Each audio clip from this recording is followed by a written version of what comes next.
Hello student, आज हम लोग पढ़ेंगे सिंधु घाटी सभ्यता। पिछले बार वीडियो में हमने पूरे क्रमवार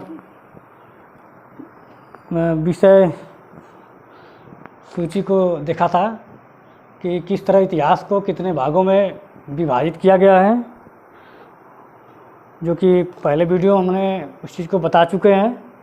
और हम लोग इस वीडियो में सिंधु घाटी सभ्यता, जिसको कांस्य युगीन सभ्यता, हड़प्पा सभ्यता के नाम से जानते हैं, उसको आज हम लोग विस्तार से समझने की कोशिश करेंगे। और इस चैप्टर को हम लोग कई पार्ट में पढ़ेंगे, क्योंकि ये चैप्टर बहुत लंबा है और इसको हम 4 से 5 वीडियो में बनाएंगे।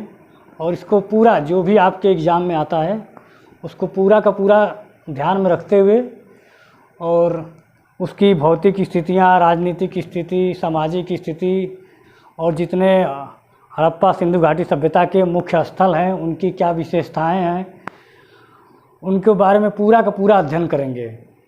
और जितना हो सकता है कि एग्ज़ाम को ध्यान में रखते हुए आप वीडियो बनाया जाएगा, ताकि पूरा का पूरा क्वेश्चन जो है एग्ज़ाम में फंसने की चांसेस रहे।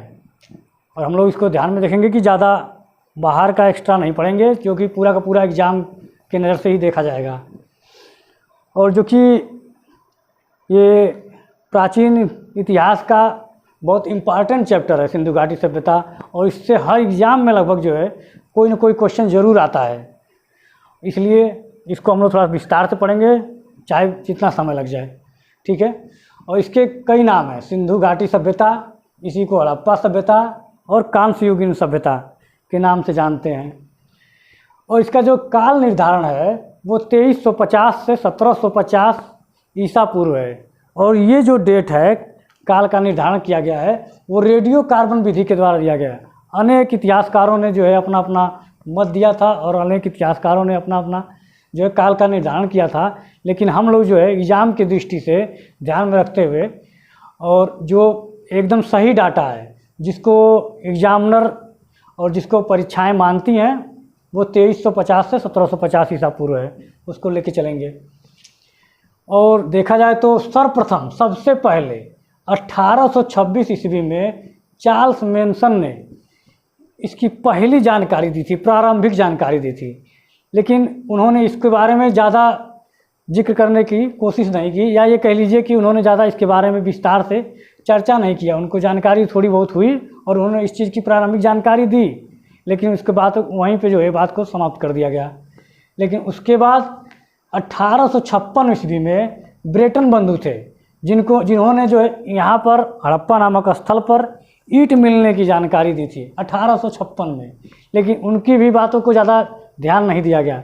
लेकिन जब जॉन मार्शल 1921 में भारतीय पुरातत्व विभाग के जब डायरेक्टर बने, तब उन्होंने उनके ही नेतृत्व में दयाराम साहनी 1921 में दयाराम साहनी जी ने हड़प्पा नामक स्थल की जो है खुदाई करवाई, ठीक है।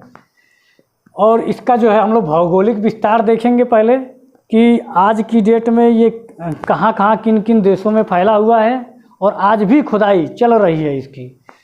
अगर भौगोलिक विस्तार इसका देखा जाए तो वर्तमान में 12 लाख वर्ग किलोमीटर तक जो है लगभग खुदाई कर चुके हैं और नए नए स्थलों को आज भी मिलते जा रहे हैं। अगर देखा जाए देश में तो अफ़गानिस्तान में 2 जगहों पे अब तक जो है, जो हमको जानकारी मिली है हम लोग को, वो 2 जगहों पे है, जिसका नाम है मुंडीगाक और सुरतगई। उन 2 स्थलों पे जो है अफ़गानिस्तान में जो है हड़प्पा सभ्यता के जो है स्थल हैं वो 2 हैं।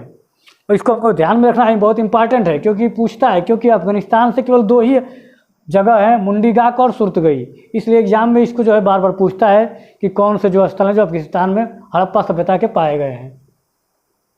पाकिस्तान में लगभग 500 स्थल हैं, लगभग 500 स्थल खोजे गए हैं, और भारत में 1402 स्थल लगभग अब तक खोजे गए हैं और खुदाई अभी भी चल रही है। अगर कुल स्थल की बात किया जाए तो 2800 स्थल लगभग जो है भारतीय महाद्वीप में अब तक जो है खोजे जा चुके हैं हड़प्पा नामक स्थल के। अगर इसके विस्तार की बात किया जाए अगर, तो हमारा जम्मू कश्मीर से लेके उत्तर में जम्मू कश्मीर और दक्षिण में महाराष्ट्र से लेके और पूरब में उत्तर प्रदेश से लेके और पश्चिम में पाकिस्तान के सुत कागेडोर जो कि बलूचिस्तान में पड़ता है। तो देखा जाए अगर तो जम्मू कश्मीर में चिनाब नदी, जो कि चिनाब नदी अखनूर ज़िला में पड़ता है, मांडा नामक स्थल, वहाँ तक जो है खुदाई हुई है अब तक। और महाराष्ट्र में गोदावरी नदी के किनारे दईमाबाद नामक जो जगह है जो कि अहमदनगर ज़िला में पड़ता है, वहाँ तक खुदाई की गई है। और आलमगीर जो मेरठ ज़िला उत्तर प्रदेश जो कि हिंडन नदी के आसपास है, इस सभ्यता का अब तक जो है स्थल खोजे गए हैं और मिले भी हैं। और बलूचिस्तान जो कि सुत कागेडोर पाकिस्तान में जो कि दास्क नदी के किनारे तक, जो कि लगभग अगर देखा जाए पूरब से पश्चिम तक की जो लंबाई है वो 1600 किलोमीटर लगभग खुदाई की गई है। और उत्तर से दक्षिण तक लगभग 1400 किलोमीटर तक खुदाई की जा चुकी है और एक एक नए नए स्थल जो है मिलते जा रहे हैं। भौगोलिक विस्तार को थोड़ा सा हम विस्तार से स्टूडेंट समझना चाहेंगे कि हड़प्पा सभ्यता को थोड़ा सा अगर विस्तार से समझना, नक्शे के माध्यम से अगर देखा जाए, भारत के नक्शे के माध्यम से अगर समझने की कोशिश करें और थोड़ा इसको और गहराई से समझने की कोशिश किया जाए कि किन किन राज्यों में कौन कौन से जगह जो है प्राप्त हुए हैं हम लोग को खुदाई के दौरान, तो थोड़ा सा उसको नक्शे के माध्यम से थोड़ा और बारीकी से देखा जाए इसको। तो अफ़गानिस्तान में जो 2 जगह प्राप्त हुई हमको, जो कि पिछले वीडियो में हम बता चुके हैं आपको, मुंडीगाक और सुरतगई, मुंडीगाक और सुरतगई। अगर पाकिस्तान में देखा जाए तो पाकिस्तान के 3 हिस्सों में बलूचिस्तान, सिंध प्रांत और पश्चिमी पंजाब में जो है लगभग जो है 500 स्थल पाए गए हैं खुदाई के दौरान। अगर भारत की बात की जाए तो भारत में जम्मू कश्मीर, पंजाब, हरियाणा, उत्तर प्रदेश, जो कि सबसे ज़्यादा गुजरात में मिले हैं, और महाराष्ट्र में। अगर नक्शे के माध्यम से देखा जाए तो जम्मू कश्मीर में हमारा मांडा, हरियाणा में राखीगढ़ी और बनावली, जो कि हमारा भारत का सबसे बड़ा स्थल है, हड़प्पा सभ्यता का सबसे बड़ा स्थल है। राजस्थान में एक ही स्थान है केवल, गालीबंगा। गुजरात में 4 स्थल मुख्य रूप से 4 मिले हैं, धौलावीरा, रंगपुर, लोथल और सुरकोटदा। महाराष्ट्र में जैसा कि आप पढ़ चुके हैं दईमाबाद, और हरियाणा में राखीगढ़ी और बनावली। उत्तर प्रदेश में 3 स्थान मिले हैं। इसको हमको स्टूडेंट बहुत बारीकी से याद रखना है क्योंकि उत्तर प्रदेश का, इसलिए हमको इसको भूलना नहीं है। आलमगीरपुर, हुल्लास और शकूरपुर, ये 3 मुख्य जगह है जहाँ पे खुदाई हुआ है। अगर वहीं पंजाब की बात किया जाए तो रोपड़ केवल 1 जगह प्राप्त हुआ है। गुजरात में हमारे 4 मिल गए, दईमाबाद हमारा महाराष्ट्र में हो गया। अगर पाकिस्तान में देखा जाए कि कौन कौन से मुख्य स्थल मिले हैं अब तक खुदाई में, तो हड़प्पा, गनेरी वाला पूरी सिंधु घाटी सभ्यता का सबसे बड़ा स्थल है गनेरी वाला। चूँकि ये पाकिस्तान में है इसलिए हम लोग इसको ज़्यादा जानते नहीं हैं, लेकिन भारत का राखीगढ़ी जो है हमारा सबसे बड़ा स्थल है भारत की अगर बात करेगा तो।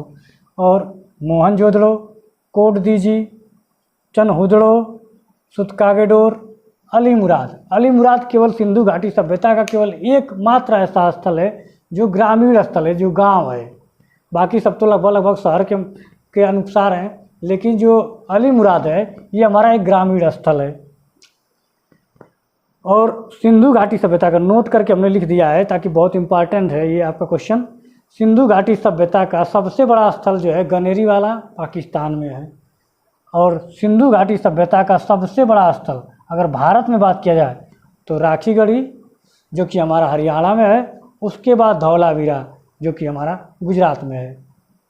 2 है।